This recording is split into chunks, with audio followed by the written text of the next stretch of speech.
ओम अज्ञानतिमिरान्धस्य ज्ञानाञ्जनशलाकयः चक्षुरुन्मिलितं येन तस्मै श्रीगुरुवे नमः।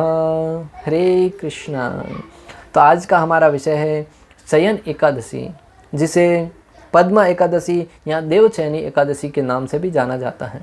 भविष्योत्तर पुराण में भगवान श्री कृष्ण और युधिष्ठिर महाराज के बीच संवाद के रूप में इस एकादशी के महात्म्य का वर्णन मिलता है। महाराज युधिष्ठिर ने भगवान श्री कृष्ण से पूछा कि हे केशव, आषाढ़ मास के शुक्ल पक्ष में आने वाली एकादशी का नाम क्या है? इस एकादशी के देवता कौन हैं? इस व्रत के पालन की विधि क्या है? इसके बारे में मुझे विस्तार से बताइए। तब भगवान श्री कृष्ण कहते हैं कि हे राजन, एक बार वाक कुशल देवर्षि नारद ने ब्रह्मा जी से यही प्रश्न पूछा था। तब ब्रह्मा जी ने इस व्रत की महिमा का वर्णन करते हुए कहा कि इस एकादशी व्रत का पालन करने से व्यक्ति समस्त पापों से मुक्त हो जाता है। वैसे तो प्रत्येक एकादशी व्रत का पालन विधि विधान के साथ प्रत्येक व्यक्ति को करना चाहिए। वैष्णवगण है वो प्रत्येक एकादशी का पालन भगवान श्री गोविंद, भगवान श्री विष्णु की प्रसन्नता के लिए करते हैं, और इस एकादशी व्रत का पालन करने से अनेक प्रकार के हमारे पुण्यों का भी उदय होता है। इसलिए उनकी प्रसन्नता के लिए इस व्रत का पालन करना चाहिए। ऐसा कहा जाता है कि पूर्व समय में रघुवंश में एक राजा हुए, उनका नाम था राजा मानधाता। वो अपने प्रजा का पालन पोषण अपनी संतान की भांति करते थे। उनका राज्य समस्त प्रकार के सुखों से सुसमृद्ध था। किसी प्रकार से उनके राजकोष में किसी प्रकार के पाप से कमाया हुआ पैसा उनके राजकोष में नहीं आता था। उनकी जनता बहुत प्रसन्न थी और सारे धर्मनिष्ठ राजाओं में वो अग्रणी थे। बहुत ही प्रसन्नता से उनका समय कट रहा था। परंतु एक बार देववश या किसी कर्म के प्रभाव से लगातार 3 वर्षों तक वर्षा नहीं होने के कारण लोग दुखी रहने लगे। यज्ञ धीरे धीरे बंद होने लगे। प्रजा प्राय अन्न के अभाव में दुखी रहने लगी और राजा के पास जाकर निवेदन करने लगे, हे राजन, भगवान श्री गोविंद का एक नाम है नारायण, जो जल के भीतर निवास करते हैं और उनके ही कृपा से हमें वर्षा होती है। वर्षा के प्रभाव से अन्न उगता है और अन्न से हमारा पोषण होता है, अन्न से यज्ञ होता है। इसलिए आपसे निवेदन है कि हमारे राज्य में आई हुई इस विपदा को दूर करने के लिए कोई रास्ता निकालिए। तब राजा ने विचार किया कि निश्चित रूप से मैं मानता हूँ कि राजा के किसी पाप कर्म से ही राज्य में अकाल पड़ता है, किसी प्रकार की भुखमरी आती है। परंतु मुझे ज्ञात नहीं है कि मैंने कौन सा पाप कर्म किया है। परंतु प्रजा के हित के लिए, प्रजा के ऊपर कृपा करने के उद्देश्य से, प्रजा के लाभ के लिए मैं निश्चित रूप से इसकी जिज्ञासा करूँगा, इसका कुछ पता करूँगा। इस उद्देश्य से राजा अपने मंत्रियों को राजपाट सौंपकर वन की तरफ गमन करते हैं। वन में जाकर वहाँ पर उन्हें ब्रह्मा जी के एक पुत्र थे जिसका नाम था अंगिरा मुनि, उनसे भेंट होती हैं। तब राजन उनको प्रणाम करते हुए अपनी सारी की सारी व्यथा कह सुनाते हैं और कहते हैं कि मेरी प्रजा के इस दुखों को दूर करने का कोई उपाय बताइए।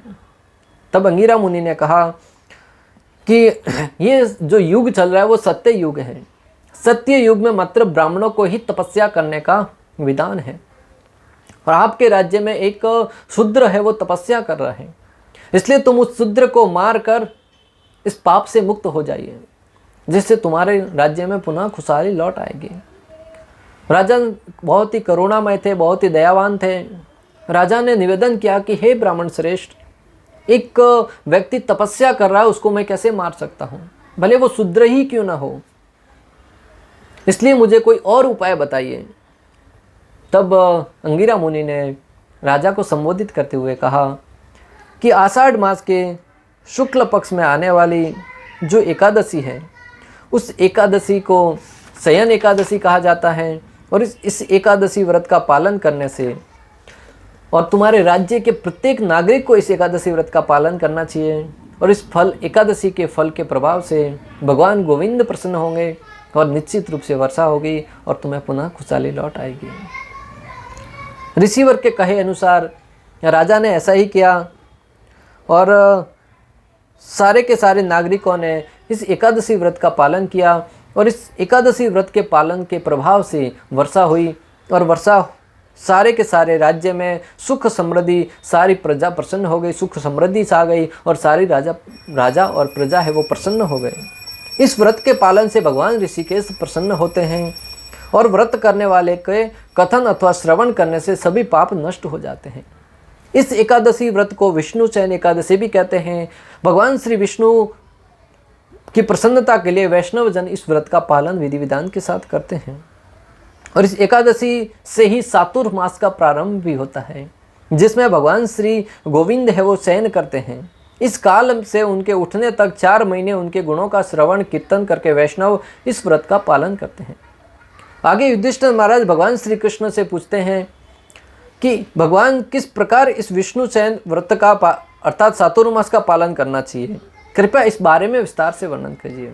तो चातुर्मास की महिमा का वर्णन करते हुए और उसका पालन करने की विधि बताते हुए भगवान श्री कृष्ण, भगवान श्री गोविंद युधिष्ठिर महाराज से कहते हैं कि हे राजन, जब सूर्य कर्क राशि में प्रवेश करता है और उस समय अखिल ब्रह्मांड के पालक भगवान श्री मधुसूदन शयन करते हैं। जिस समय सूर्य तुला राशि में प्रवेश करता है उस समय भगवान निद्रा से जाग जाते हैं।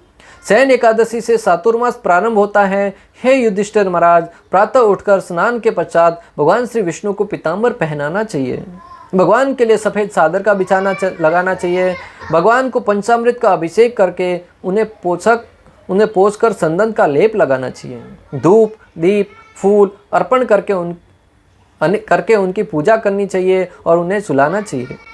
चातुर्मास का प्रारंभ हम एकादशी, द्वादशी, पूर्णमासी या अष्टमी या संक्रांति सूर्य कर्क राशि में प्रवेश करता है उस दिन से कर सकते हैं। कार्तिक मास द्वादशी को चातुर्मास का व्रत समाप्त होता है। जो व्यक्ति चातुर्मास व्रत धारण करता है वह भगवान का स्मरण करते हुए सूर्य के समान तेजस्वी विमान में बैठकर भगवान के धाम को जाता है। जो व्यक्ति चातुर्मास में भगवान के मंदिर की आगे के आंगन का मार्जन करता है, सफाई करता है, पेड़ और लताओं से सुशोभित करता है, उससे 7 जन्म आनंद की प्राप्ति होती है। साथ में भगवान को घी का दीपक अर्पण करने से 7 जन्म आनंद की प्राप्ति होती है। साथ ही साथ भगवान को घी का दीप अर्पण करने से व्यक्ति समृद्ध और भाग्यशाली बनता है। जो व्यक्ति मंदिर में प्रातः, संध्या और दोपहर में गायत्री मंत्र का जप 108 बार करता है वह पाप में कार्य में रत नहीं होता है। व्यासदेव उस व्यक्ति पर प्रसन्न होते हैं और उसे विष्णु लोक की प्राप्ति होती है। जो व्यक्ति विद्वान ब्राह्मण को 28 अथवा 108 मिट्टी के बर्तन भर के तिल दान देता है वह काया, वाचा और मन से किए हुए सभी प्रकार के पापों से मुक्त हो जाता है। भगवान जनार्दन जब तक निद्रा में रहते हैं उस समय तक व्रतधारी व्यक्ति को पलंग पर नहीं सोना चाहिए। चातुर्मास के अंदर किए जाने वाले नियमों का पालन करने के विषय में यहाँ पर वर्णन करते हुए भगवान कहते हैं कि 4 महीने तक व्यक्ति को जो व्रत का पालन करता है उसे पलंग पर नहीं सोकर नीचे चटाई बिछाकर सोना चाहिए। 4 महीने मैथुन नहीं करना चाहिए। दिन में 1 बार ही अन्न ग्रहण करने का अथवा बिना परिश्रम जो कुछ भी प्राप्त हो उसे खाना, यह व्रत धारण करना चाहिए। चातुर्मास में जो कोई भगवान विष्णु के सामने गायन करता है, कीर्तन करता है, उसे गंधर्व लोक की प्राप्ति होती है। जो गुड़ का त्याग करता है उसे पुत्र पौत्र की प्राप्ति होती है। जो तेल वर्ज्य करने से व्यक्ति रूपवान होता है उनके सभी शत्रुओं का नाश होता है। जो व्यक्ति अपनी खुशी के लिए फूलों का उपयोग नहीं करता उसे विद्याधर लोक की प्राप्ति होती है। पान खाना वर्जित करने से व्यक्ति निरोगी होता है। भगवान श्री विष्णु की प्रसन्नता के लिए जो दही दूध का त्याग करता है उसे गोलोक की प्राप्ति होती है। जो नाखून अथवा केस नहीं काटता उस व्यक्ति को भगवान के चरण कमलों को स्पर्श करने का पुण्य मिलता है। जो भगवान के मंदिर की परिक्रमा करता है वह हंस विमान में सवार होकर भगवत धाम को जाता है। यह है शयन एकादशी की महिमा। इस एकादशी व्रत के पालन करने से और इस एकादशी से प्रारंभ होने वाले चातुर्मास का व्रत का पालन करने से जो प्राप्त होने वाले लाभ हैं इसके विषय में स्वयं भगवान श्री कृष्ण, भगवान श्री गोविंद युधिष्ठिर महाराज से कह रहे हैं। इसलिए हमें इस महिमा का गान श्रवण करने के उपरांत इस एकादशी व्रत का पालन करके और अन्यों को इस महिमा का गान सुना के उनको भी एकादशी व्रत का पालन करने के लिए प्रेरित करें, जिससे प्रत्येक व्यक्ति को भगवान श्री गोविंद, भगवान श्री कृष्ण की अहेतु की भक्ति प्राप्त हो सके। और जो भक्ति को बढ़ाने वाली है वो है एकादशी व्रत। इस एकादशी व्रत का पालन विधि विधान के साथ करें और अपने जीवन में पुण्यों का उदय करके भगवत प्राप्ति और भगवत भक्ति को प्राप्त करें। इस प्रकार शयन एकादशी की महिमा पूर्ण हुई। शयन एकादशी की जय। भगवान श्री गोविंद की जय। हरे कृष्णा कृष्ण कृष्ण हरे हरे, हरे राम राम राम हरे हरे।